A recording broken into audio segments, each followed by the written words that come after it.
成日鍾意食生冷嘢，脾胃肯定冇咁好啦。立秋之後飲呢個湯水就最適合啦。淮山栗子排骨湯。首先我提前一日咧買一啲鱔骨，提前一日洗一洗佢，跟住攞啲鹽醃一醃佢，咁陣間會更加入味嘅。煲啲水，跟住咧先將啲鱔骨飛一飛水，落少少酒飛一飛水，去啲血腥味。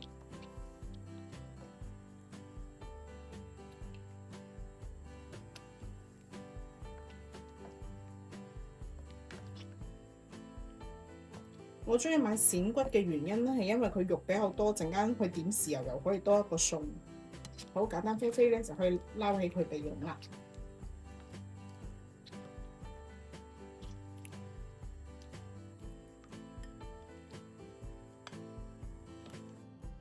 準備俾一條紅蘿蔔，我之前都分享過，我中意買啲有泥嘅，咁更加新鮮。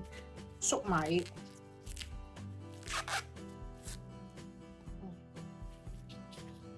洗乾淨啲紅蘿蔔，批皮之後咧，咁我哋就切塊。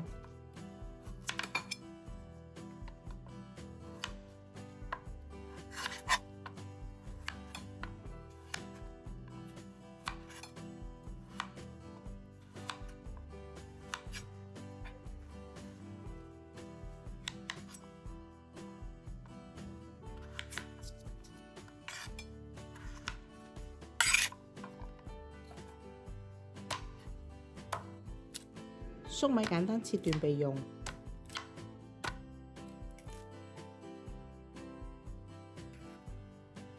當我哋準備好呢個鱔骨、粟米同紅蘿蔔之後咧，呢個係提前浸嘅事實。蓮子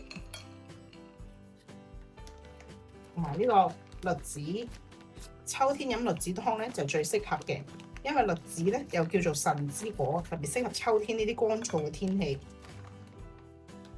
再準備多2嚿蜜棗同埋1片薑，我哋就可以開始啦。開始煲湯啦！首先將鱔骨放落去，跟住提前準備好嘅呢啲佐料：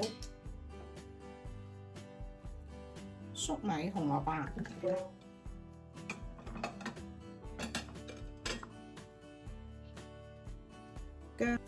放一片薑，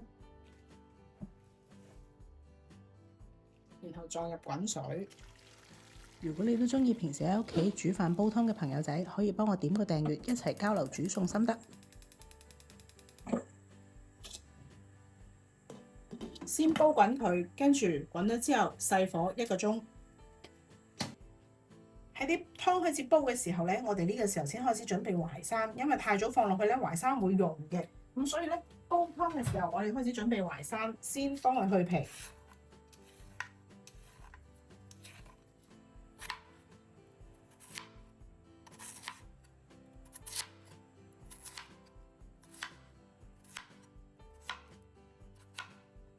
淮山想去魚養化咧，我哋先攞啲水養住佢先，咁樣佢就唔會變黃啦。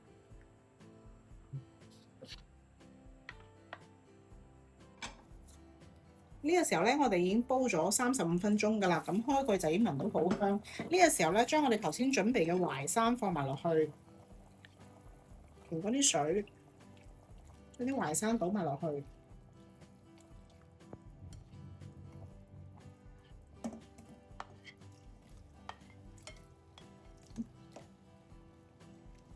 咁樣佢就唔會煲到好爛。咁吸蓋，再煲多25分鐘就可以啦。我哋依家咧放咗淮山之後咧，再煲咗25分鐘，一共煲咗1個鐘啦。咁呢個湯基本上就可以啦。一打開咧，我哋就聞到好香好香嘅好鮮甜嘅香味。咁最尾只需要落少少鹽。如果你唔需要落太鹹嘅話咧，唔落都係可以嘅。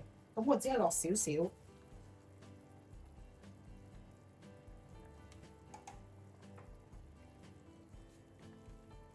咁我哋就可以出碟啦。咁樣放啲淮山咧，佢就唔會咁容易爛，咁又可以食。一碗入邊有肉有菜有粟米，滿足大家唔同嘅需要。立秋之後雖然仲係好熱，但係已經乾燥好多㗎啦，所以要多啲煲呢啲滋潤嘅湯水，全家大細都啱飲。分享俾大家，希望你哋鍾意啊！記得幫我點讚、訂閱、share 俾朋友。